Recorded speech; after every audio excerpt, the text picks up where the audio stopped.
interesting listening to everyone talking about differences between different types of knowledge and understanding, and it just made me think I should probably preface my talk with so my thesis was looking at how the practice of illustration can perform the process of empathy, and I frame empathy within the theory by phenomenologist Edith Stein. And she talks about empathy as a way of knowing. And I find that really interesting in terms of it's an active verb. It's something that we do rather than knowledge being a resultative, complete noun. So I'm not going to be talking about the entirety of my PhD because that's impossible in 15 minutes. So I'm just going to be talking a little bit about post-memory and an empathic encounter that I undertook through an archival image. And for me, illustration in this thesis is an act, a process, rather than resultative images or practice. So it's the resultative images, or sometimes text, are the kind of like the detritus of an empathic encounter. So I'm going to briefly, in this presentation, unravel my term, the granddaughter illustrator, within the context of post-memory, and then detail a practice-led empathic encounter that took place with or through an archival photograph. And that took place both through illustration practices in drawing, but also illustration practices in writing, because I think both what we were talking about earlier in terms of the visual practice and the writing inform each other. So post-memory is a concept coined by feminist comparative literature academic Marianne Hirsch, and it was originally used in reference to Holocaust survivors and their children, as Marianne Hirsch is. And it's since expanded to include later descendants and distant contemporary witnesses of other tragedies and atrocities. So these descendants can include those of victim survivors, as well as perpetrators and bystanders. So these people all connect to their past generations through a form of memory that has been transferred. Such memory is belated and constructed with fragments and gaps of knowledge that are often passed down through described remembrances, documents, photographs, and behaviours. Those who inherit this mediated form of knowledge often feel compelled to examine and explore them. And it is this interaction, quote, by imaginative investment, projection, and creation that generates post-memory.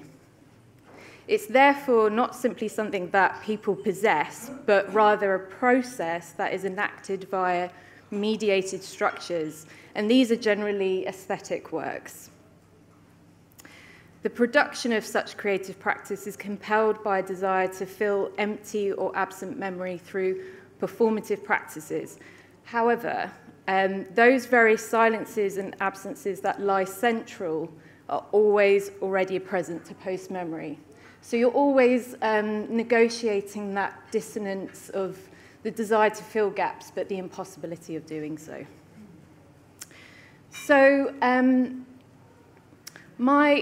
the impetus for this research really lies in the fact that my maternal grandfather lived in Plymouth for the first 18 years of his life, but when war was declared in 1939, he was conscripted to the RAF as an engineer and left. On his first visit back after VE Day, he walked around the city to witness the devastation of the Blitz, and he walked alone. And afterwards, he could or would not discuss what he had seen. My grandfather's inability or refusal to articulate his experience of witnessing the effects of the Blitz is a profound absence of testimony. So his lack of articulation of what he had seen was noted by his mother, who then recounted this moment to my grandfather's wife, my grandmother, who told it to my mother and then has told it to me. So masculine silence was countered by an articulate feminine lineage who attempted to understand this lack of communication through communication. The withholding of narrative was translated into a story and transmitted as an oral mythic inheritance. The Russian poet Maria Stepanova, when she was discussing her book, Memory of Memory, she talks about this in terms of thinking of as babushka dolls and how like the story was always going to be handed on to her, and so she felt compelled to talk about it. Within my thesis, post-memory is enacted by the figure of a granddaughter illustrator, both myself and some other practitioners that I discuss. And this is used in the attempt to come to know the past through the production of practice. The act of illustration is used as a means of experiencing an empathic encounter and working through the emotional and psychological complexities of a previous familial generation. Illustration as a dynamic mode of transmission is an ethical way of knowing another person's past experience. Without appropriating, as the insurmountable gap of not knowing is always inherently present.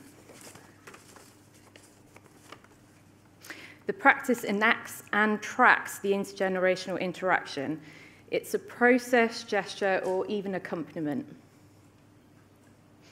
While photographs are indexical in their direct having been there-ness, illustration, particularly post-memorial practice, can reveal things that feel true for the practitioner. These are moments that could be, but there are no evidence for. So it's a vicarious testimony that the granddaughter illustrator creates, but it does not evidence the original experience, that of the other, but rather their own unique subsequent experience in relation to the other. It evidences a post-memorial empathic encounter. Okay, so what I'm going to do now is sort of essentially read a bit of text which is performing this empathic encounter that made up one of my chapters.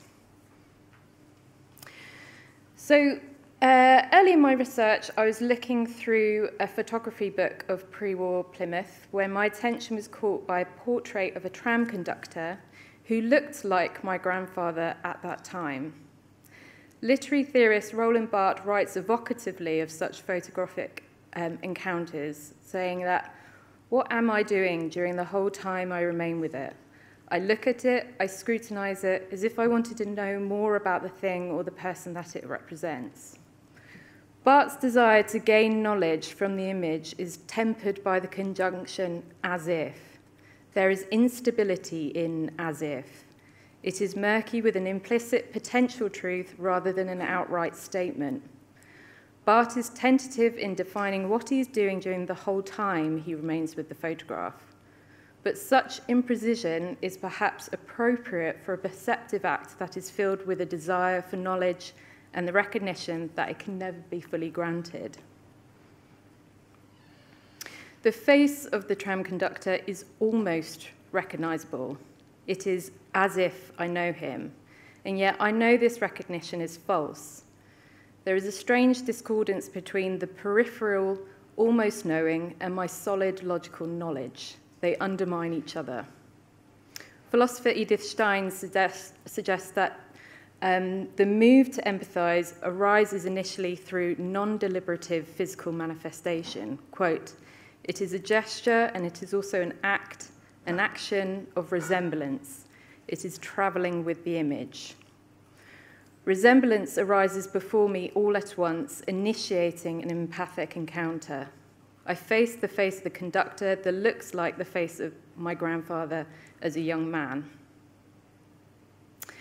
Marion Hirsch describes how when looking at a particular family photograph, it, quote, "touched me in a way I could never verbalize."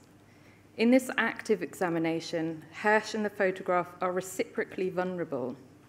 The photograph is scrutinized, interpreted, handled, scanned, enlarged, while Hirsch's affected in a manner that she struggles to communicate. Such actions reflect the post-memorial desire to reach back into the past and empathically pull close the experience of the other.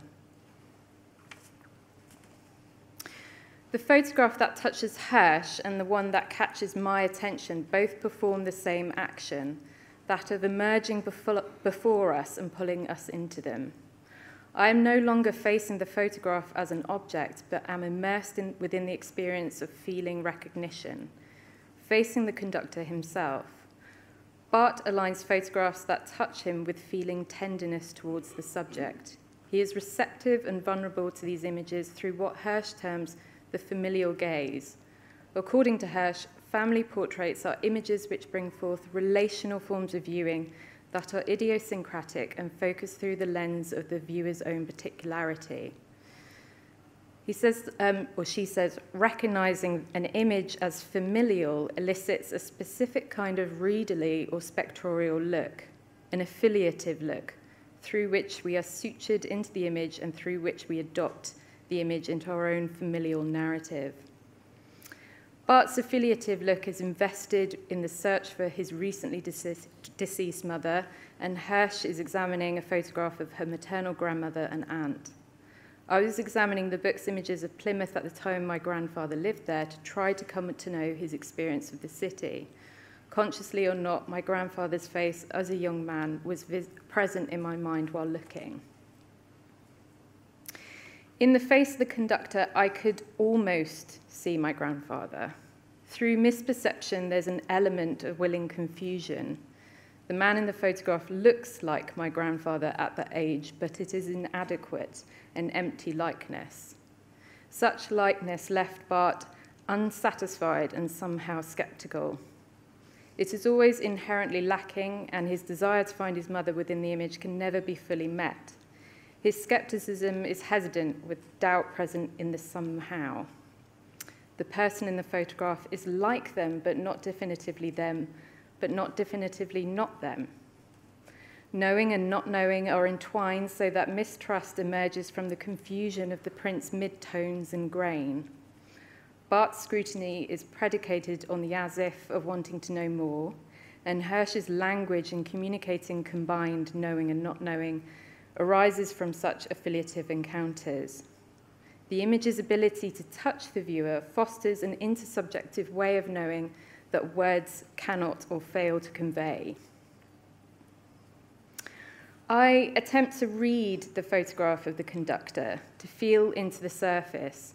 It depicts both that which was there and that which was not there. It is a contradiction at the core of the photograph's composition, an absence constantly contrasted by a previous presence. The young man in the photograph no longer exists. I'm faced by his not there-ness, but at the same time, I am aware that he was there. He stands poised in the action of holding the ticket dispenser, and yet, as Bart writes, he is dead and he is going to die. The photograph is an artifact of an arrested moment in time. The abyss between the conductor's presence and absence is compressed into the shallow depth of the image, reduced to the speed of the shutter. Far from being evidential, the photograph brings forth questions instead of offering absolute answers. So the emergence of my empathic experience was seeing the photograph of the conductor, which provoked a feeling of recognition. My receptivity to the image and the sensation that it elicited pulled me into the image with a desire to understand and explicate details of that experience. By drawing, I attempted to feel into it gesturally in an exploratory manner in the here and now. Drawing was used as a means of immersion within which I could try to come to know the other and make sense of my subjective response. The act of representation evoked a sensation of co-presence. The belated and layered nature of image making brought forth a vestige of his present experience to meet with my present moment of looking and drawing. And yet, through illustrative practice, differences became pronounced between the photograph face and the drawn face, so that resemblance dissipated. The face changed so that a look of shyness became glazed or vacant, and his gaze moved from being directed towards the viewer to away or behind the camera. The more I worked at the face, the more distant it drifted. I scanned the drawing, reintroducing photographic light to the face. The drawing was converted from the fragility of pencil marks into pixels. Dislocated from the context of the book, it is indeterminable when or if the conductor was situated. The lines of the drawing were a bloodied burgundy to match the livery of the trams and their corresponding route map. Printed onto acetate, I positioned the image to float from the wall, suspended by magnets, so that the conductor could stand upright. And like the theatrical lighting of the original photographic studio, a spotlight was directed to the figure, and the printed lines acted as a barrier so that in the gap between the acetate and the wall, a shadow conductor was cast. This brother was written with light and had a fragile existence, his death occurring when the light went out, and yet he could also return to the here and now with a flick of a switch. Through this gesture, illustration practice performs post-memory in the impossible desire to return or re-invoke the past. My conductor's, or the conductor's likeness to my grandfather counters my knowledge that the young man was not him.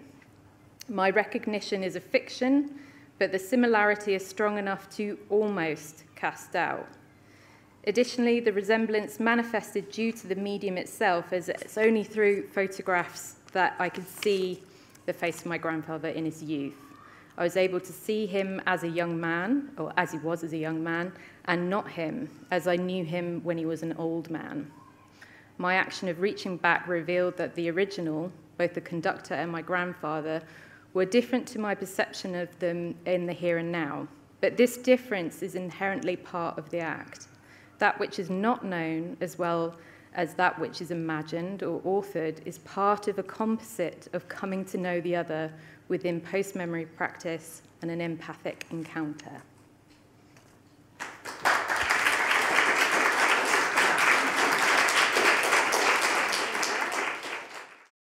So, as part of my PhD, I collaborated with Dr. Catherine Earnshaw, who's a senior lecturer in classics at Exeter University, who works on environmental thought and landscape. And we started working together in 2017, together with a farmer, Mary Quick, of Quick's Farm, just outside Exeter, producer of excellent cheeses. And we created work together which formed part of the Being Human Festival in 2018. And we created a film together called Marginalia, which utilised Virgil's Georgics to explore how farmland is perceived and used. The project I'm going to talk about with you today builds out of this past work to consider a really particular landscape, that of Dartmoor. So we're now working on a project which is a UKRI AHRC Landscape Decisions Programme funded project. And out of this, we're working towards a book entitled Not a Field Guide for the Future, which explores agricultural ethics through the lens of the field. And it considers how these ideas intersect with memory and lived experience in the Dartmoors of the past, the present, and the future.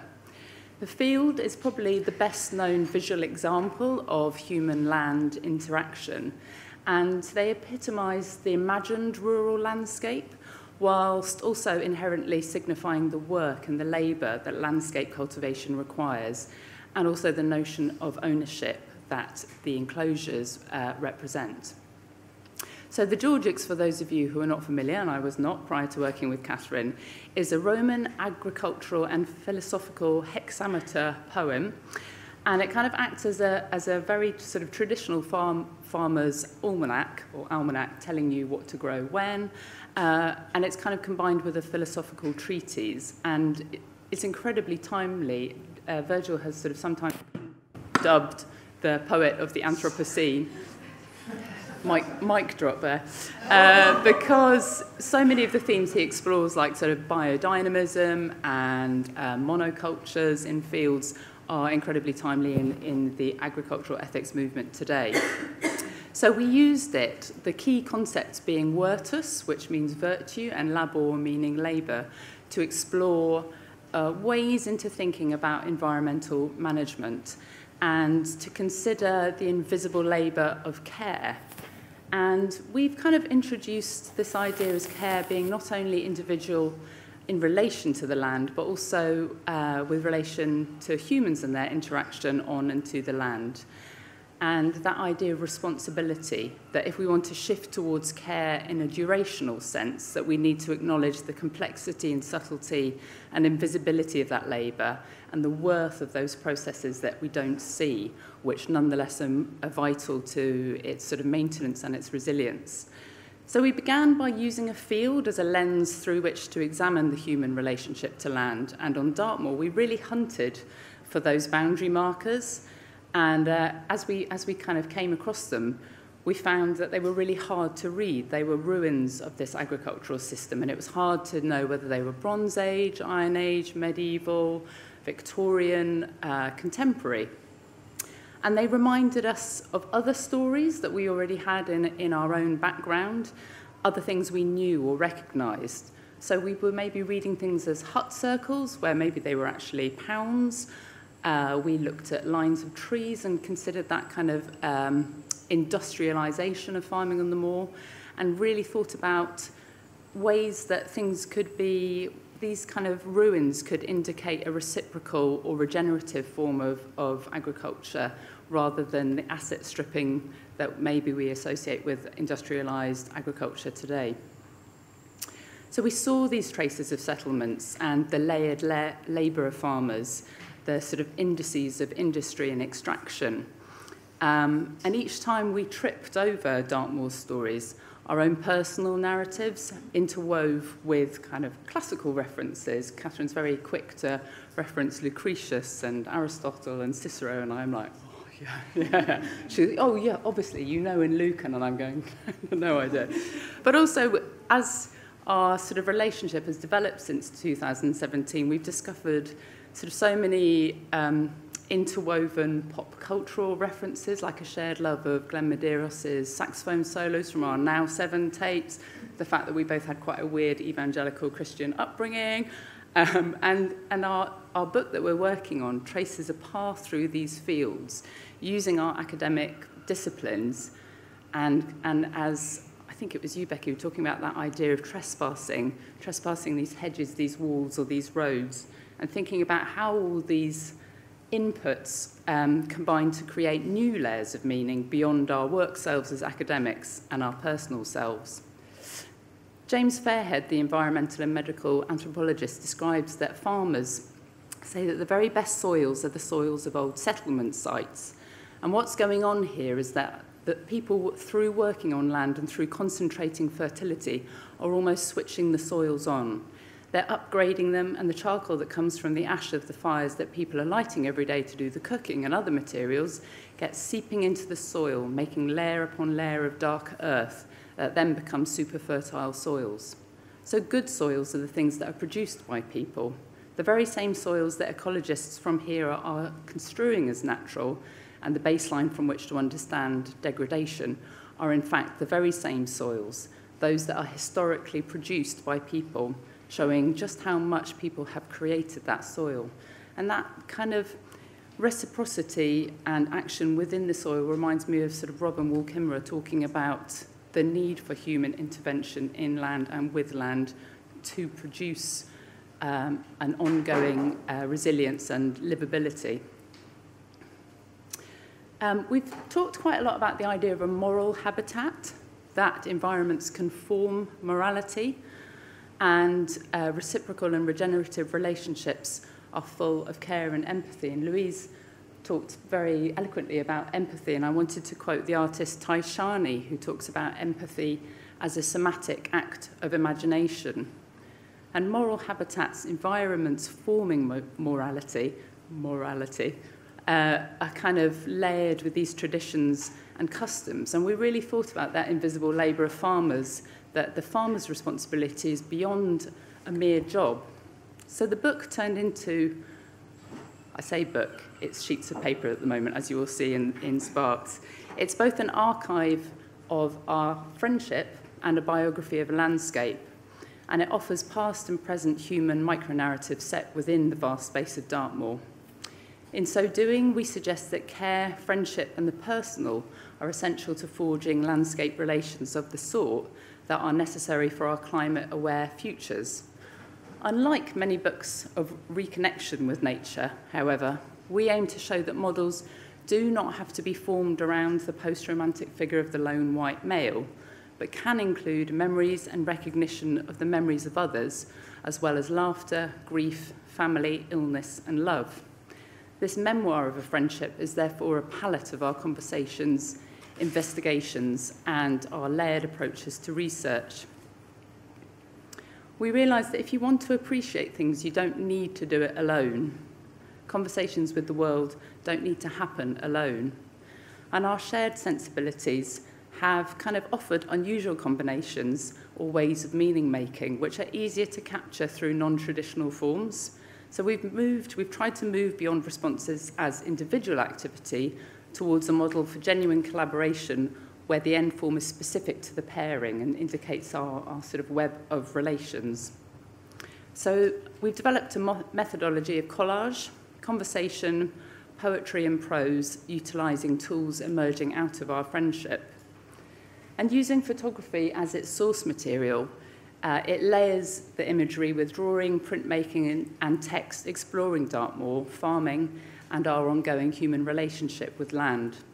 This is witnessed through symbolic frames such as the field boundary or the hut circle, reeves, hedges and edges, and in the tools and techniques that made life possible for those who shaped this land. It's a really deliberate choice on our part to reflect the land, time and reality, as well as our in situ experiences. So Dartmoor, far from a pristine and untouched pocket of wilderness, unexpectedly embodies a distilled collage for the Anthropocene and offers lessons in how we can respond to that crisis. Rosemary Shirley describes collage conceptually as a medium that privileges the detail or the fragment, allowing it to maintain its integrity, its particularity, whilst also putting it into circulation with other elements in a wider orbit of ideas and meanings. And that felt like quite a sort of fitting metaphor for our methodology of friendship as a research tool. And we Catherine delved into her encyclopedic knowledge of Cicero, who created a treatise on friendship in, I'm going to say this wrong, De Amicitia, but also Aristotle distinguishes between three types of friendship, those of pleasure, utility, and virtue. And I think since 2017, our friendship has kind of wandered through these different stages. It's difficult to sort of define what happens at what stage because it's sort of so specific to nuance or context. But, we've been through difficult times together, and the support of working alongside a friend, someone can write when someone's arms don't work, someone can help you express when you're undergoing grief, and it's been a really interesting kind of tool to unpick. And again, Catherine thinks of the idea of love. Philia is often attached to the end of a word as meaning love for something, topophilia, biophilia, a love of something. But actually, she argues that it's much closer to a friendship form of love than to passionate love, which would be eros or possibly agape as well. So we question, is love too strong or too heteronormative a word to be used in relation to landscape? Perhaps a radically ordinary friendship is a rejoinder to the solipsism of the climate movement, to the notion that you can only hold one belief in place at one time. We question ourselves, am I not doing climate activism properly if I'm not spiritual or worshipful in my relationship to land? What about the champion sheep shearer that I know? He's not worshipping the sheep, he is working with them. And so to us it feels that friendship is a more realistic and potentially more useful response to the climate catastrophe, more accessible and potentially more capable of creating change. We don't want to be indoctrinated, and we don't feel like there's only one way of doing it, that all of these degrees of relationship are authentic. Elaine Gann, I'm going to swerve slightly sideways, she referenced a recent talk by philosopher Achille Mbembe and noted that the key question that colonisation raises is who owns the earth? For whom and to whom does the earth belong? The key project of decolonisation for Mbembe is to respond to that question with a resounding cry that the earth belongs to all of us. The earth is what we all hold and possess in common. We all define how the earth becomes livable. We are one of its many lively qualities rather than one of its managers or owners. The methodology of friendship as a model for a realistic relationship to land collapses the extreme distances of worshipful love, or also the distances invoked by data. We could term it a sublime distance. We tend to force these kind of landscapes into our own time frame, and we question the idea that that worshipful distance almost diminishes landscape. It defangs nature and puts it in a position of being solace to us. Whilst you can feel that way, it definitely feels like some kind of separation device that soothes it into becoming palatably distant or benevolent. And thinking about that idea of the ethical value of landscape or landscape components like the tree, perhaps that's an effort to reverse the colonising imprimatur of something like terra nullius. It can't be that things only have value in relationship to us as humans. And Anna Greer points out that, we only value things within our framework. If we apply a legal right to something like a tree or a river, are we diminishing it by applying our human framework to it? Should it only matter if it's within that sort of methodology? So in our sort of research, we haven't quietened the non-human, but we really want to recognise that conversations with humans are really important too, and we're trying not to be self-indulgent in our sort of application of this methodology, but we're trying to sort of remain with the hard work and the labour, that invisible labour of sorting it out, respecting the labour and the action and the love implicit with agriculture. This isn't self-care love, it's a sort of a love within the framework of Maria Puig de la Bella Casa's Politics and Matters of Care. And she states that the proximity is based on an everyday relation rather than fascination or aversion. So just to finish off with, I wanted to share some words by Stephen Jackson, the professor of information science, when he calls attention to the unsophisticated worlds of maintenance and repair, which he sees as the work needed to avoid or confront breakdown in information technologies and other endeavours to sustain the world of things. He speaks of a relation to technology that is not only functional, but moral. And I wanted to kind of place that in relation to that idea of a moral habitat too. So technology that is not only functional, but moral, a very old but routinely forgotten relationship of humans to the things in the world, namely an ethics of care and responsibility. He asks, is it even possible to love and love deeply a world of things? Can we bear a substantive ethical, even moral, relationship to the categories of objects long consigned to a realm of thin functionalism? What if we can build new and different forms of solidarity with our objects, and I would extend that and to our land or to the land? And what if, beneath the nose of scholarship, this is what we do every day? Thank you.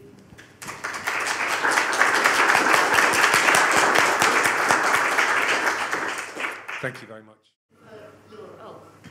Thank you both. It's a question for Laura, actually. I was thinking about that. Your friendship with Catherine sounds really, really rich.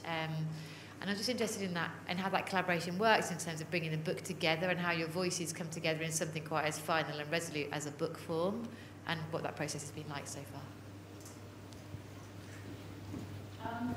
We're quite silly together, and I think that's offered us a real kind of non-hierarchical peer-to-peer learning, whereby what we produce is not necessarily more important than the process. And so for us, the sort of non-hierarchical approach with collage, where you're layering things and together they create a whole, feels really important. So text, memories, ideas, images, drawings, sort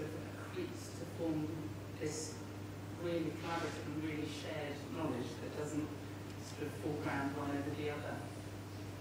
Because silliness and playfulness are really important to that.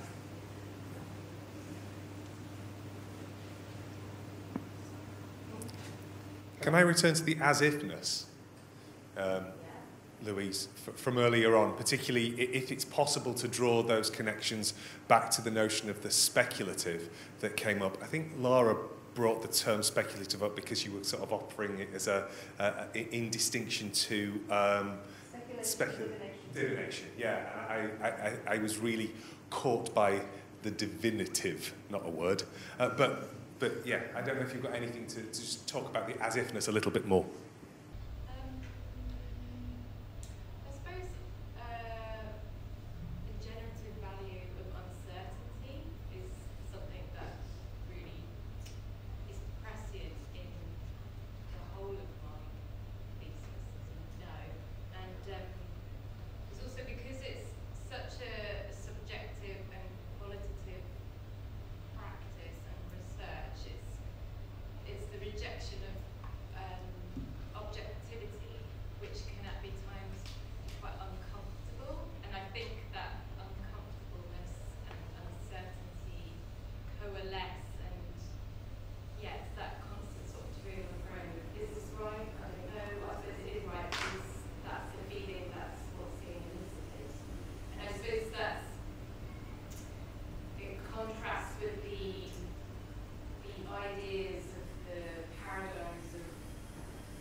Deliverable outcomes and inputs of knowledge or new knowledge, and so this idea of uncertainty as a form of new knowledge is uncomfortable and feels very vulnerable, but I do think it's also valid. So, yeah.